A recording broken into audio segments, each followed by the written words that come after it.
Assalamualaikum warahmatullahi wabarakatuh. Selamat siang semuanya. Bertemu lagi di mata kuliah metodologi pembelajaran IPA. Puji syukur ya, alhamdulillah pada siang hari ini kita masih diberi kesempatan untuk melaksanakan proses pembelajaran IPA meskipun dengan sistem daring. Nah, hari ini materi kita yaitu berkaitan dengan model pembelajaran ya. Jadi ada 3 yang akan kita bahas dan diskusikan. Ini ada yang pertama discovery learning, kemudian problem based learning, dan inquiry learning ya. Silakan disimak materi hari ini. Yang pertama, model pembelajaran problem based learning. Model pembelajaran problem based learning ini yaitu pembelajaran yang dimulai dengan mengajukan masalah dan dilanjutkan dengan menyelesaikan masalah tersebut. Model ini berfokus pada proses pemecahan masalah. Jadi kalau PBL ini dia harus ada masalahnya dan siswa atau peserta didik diupayakan untuk menyelesaikan masalah dari masalah yang sudah diajukan. Nah, PBL ini saya singkat ya. PBL adalah model pembelajaran di mana siswa belajar dengan inspirasi, pemikiran kelompok, dan menggunakan informasi terkait. Nah, tujuannya apa? Yaitu pembelajaran ini tujuannya dalam jangka panjang yang menghasilkan perubahan perilaku dan penguasaan, bukan hanya konseptual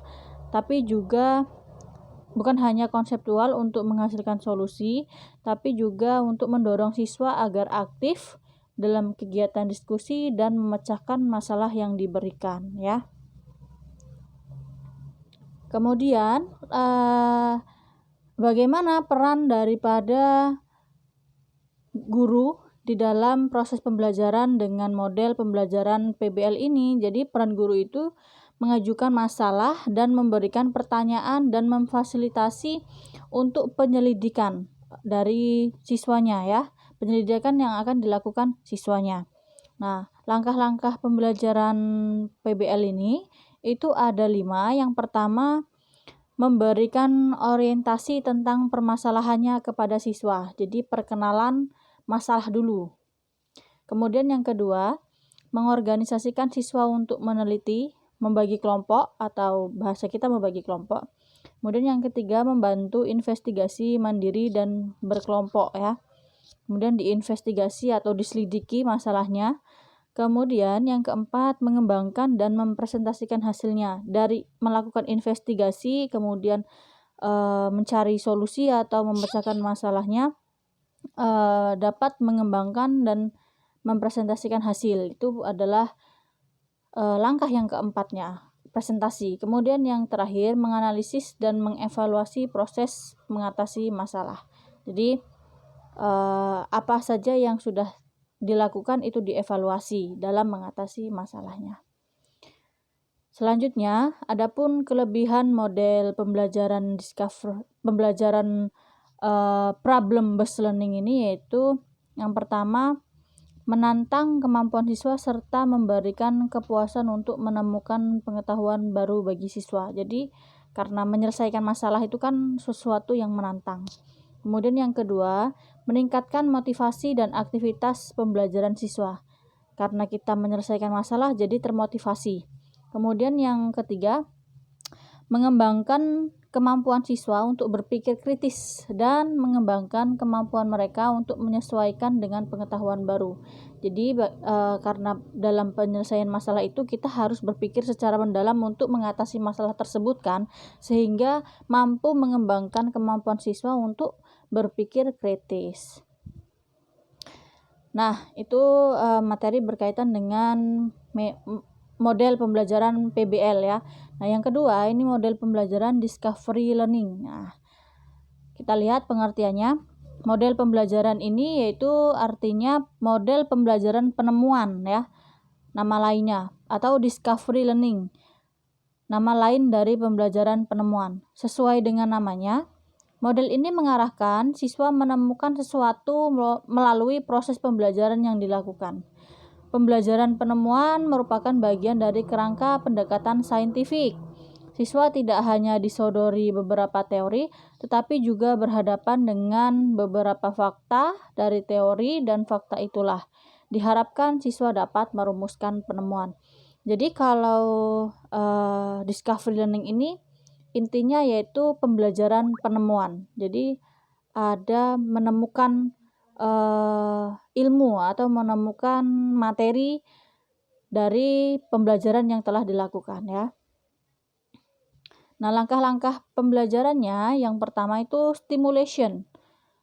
Stimulation atau pemberian rangsang, artinya memberikan suatu topik materi ya yang menimbulkan siswa itu merespon. Nah, yang keduanya ke bawah ya, ini lupa ngasih halaman atau angkanya. Yang kedua, problem statement-nya yaitu langkah kedua yaitu problem statement, artinya pernyataan identifikasi masalah. Jadi masalahnya ditimbulkan agar siswa ini dapat mengidentifikasi atau menemukan masalahnya. Kemudian yang ketiga, data collection, artinya pengumpulan data. Jadi setelah sudah menemukan masalahnya, bagaimana caranya untuk menyelesaikan materi atau menyelesaikan masalahnya dengan mengumpulkan data berupa misalnya wawancara atau membaca buku dan lain sebagainya. Kemudian yang keempat, data processing ya atau pengolahan data. Datanya diolah. Kemudian yang kelima, verification, dibuktikan ya.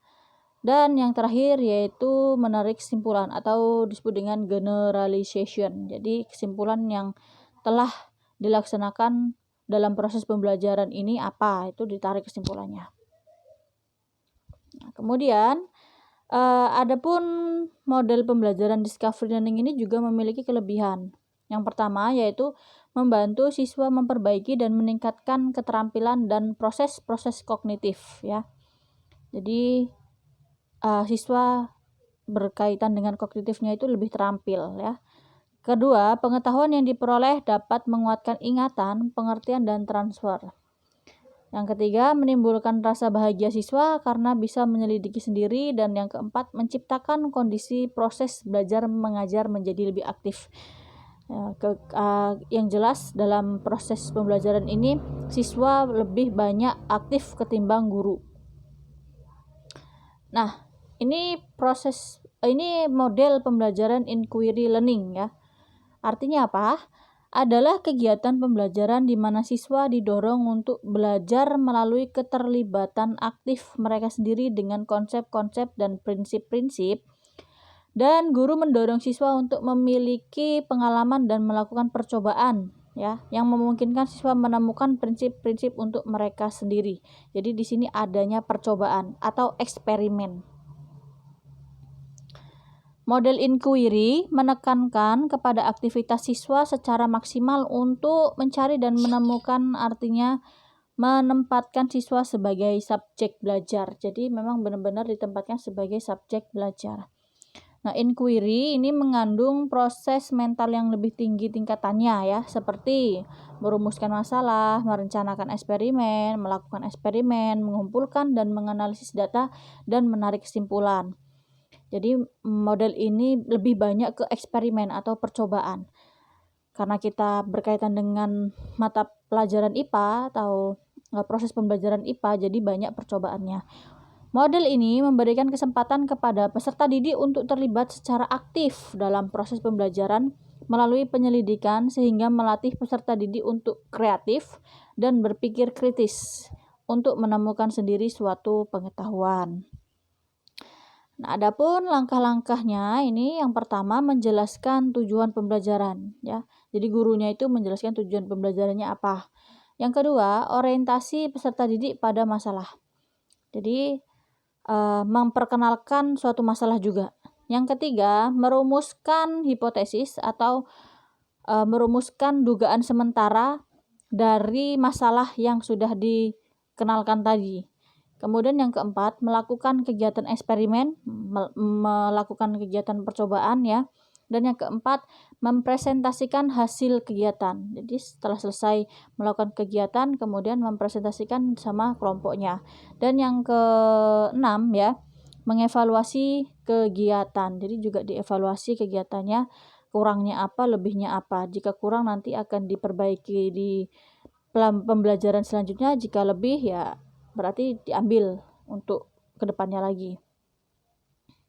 Adapun kelebihan model inquiry, yang pertama itu membuka kesempatan kepada peserta didik untuk mengembangkan cara dan sistem belajar mereka sendiri ya. Yang kedua, pembelajaran mereka ini lebih menekankan pada ranah afektif. Jadi bukan hanya kognitif saja, tapi ranah afektif, kognitif, dan psikomotorik yang dapat tumbuh secara proporsional. Dan yang ketiga, memperoleh pengetahuan secara individual sehingga dapat dimengerti dan mengendap dalam pikirannya. Dan yang keempat, dapat membangkitkan motivasi dan gairah belajar peserta didik untuk belajar lebih giat. Jadi kelebihannya itu lebih banyak siswa memahami dan mengerti serta mengendap dalam pikirannya berkaitan dengan materinya. Nah, itu saja materi berkaitan dengan model pembelajaran kali ini. Intinya ketiga model pembelajaran ini diupayakan untuk siswa itu lebih aktif dan guru menjadi fasilitator ya. Jadi bukan guru saja yang memberikan materi terus, tapi juga siswa diupayakan untuk melakukan proses pembelajaran yang lebih aktif dengan cara misalnya diskusi, kemudian ada tadi juga melakukan eksperimen dan sebagainya ya. Baik, terima kasih. Jika ada yang kurang paham bisa ditanyakan di